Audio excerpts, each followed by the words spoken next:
guys, welcome back to my channel. So today the first thing I want to start out with is apologizing. There was not a book review video posted on Monday like there's supposed to be. I started to get back to school this week and things just got a little complicated, so I'm going to try to at least get one video up a week from now on. Fingers crossed, but we're just going to see how it goes. So, have you ever wondered how Captain Hook became the bad guy in the Peter Pan story? Well, today I'm going to be reviewing the book Lost Boy by Christina Henry. And this book answers some of the questions you may have had on how Captain Hook became the pirate captain we all know. So, let's begin. Alright. There's one version of my story that everyone knows, and then there's the truth. This is how it happened, how I went from being Peter Pan's first and favorite Lost Boy to his greatest enemy. Peter brought me to his island because there were no rules and no grown-ups to make us mind. He brought boys from the other place to join in the fun, but Peter's idea of fun is sharper than a pirate's sword, because it's never been all fun and games on the island. Our neighbors are pirates and monsters. Our toys are knife and stick and rock, the kinds of playthings that bite. Peter promised we would all be young and happy forever. Peter lies. So, today's book review is on the book Lost Boy by Christina Henry. This novel is a twist on the Peter Pan story and tells how Captain Hook came to be. In today's review, I'm going to be telling you a little bit about the plot, the characters, and my general overall opinion of the author's writing style and the book. Alright, so to start with, we have the characters.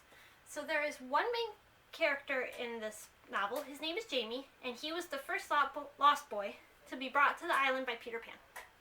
Jamie starts noticing things changing on the island and realizes that they aren't quite what they seem. This story kind of focuses on how Jamie starts to grow up, literally, and notices that Peter Pan is not the great guy they all thought he was. The other main character in this novel is, of course, Peter Pan.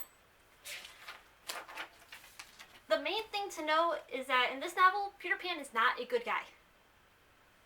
He doesn't really care about the boys he brings to the island and is always leading them into bad situations, such as raiding the pirates' camp and leading them through the lands of the Many-Eyed.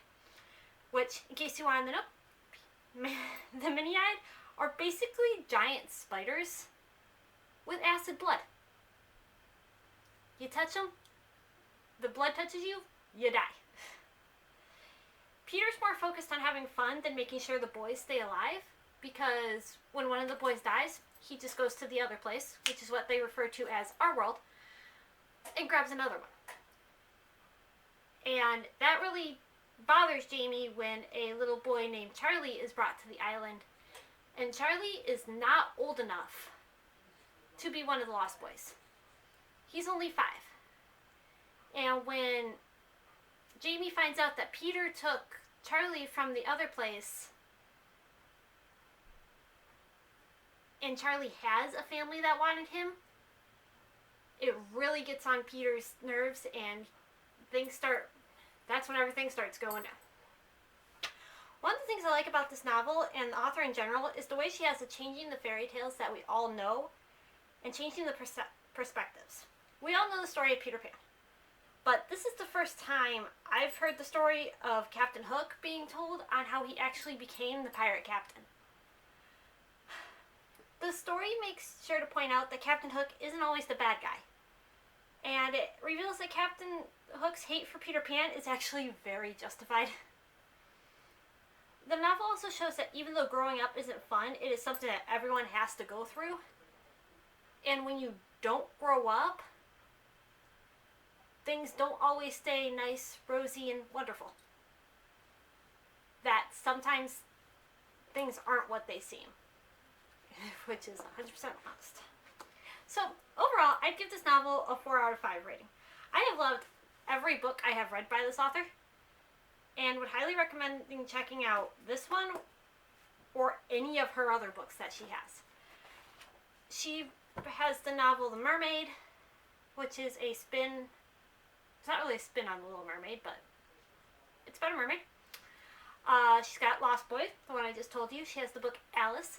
She has one called The Red Queen that I have yet to read, but is in my pile, and another one, I believe it's called The Girl in Red, which is also one I haven't read yet. she has a great writing style, and she takes some of our favorite characters and gives them a twist that's more for adults. This book isn't for kids. It's not nearly as bad as a lot of her other books, but still probably not suitable for kids. But yeah, I give this book a 4 out of 5, and I overall really enjoyed it. So thank you for watching, guys, and I'll see you in the next video. Bye!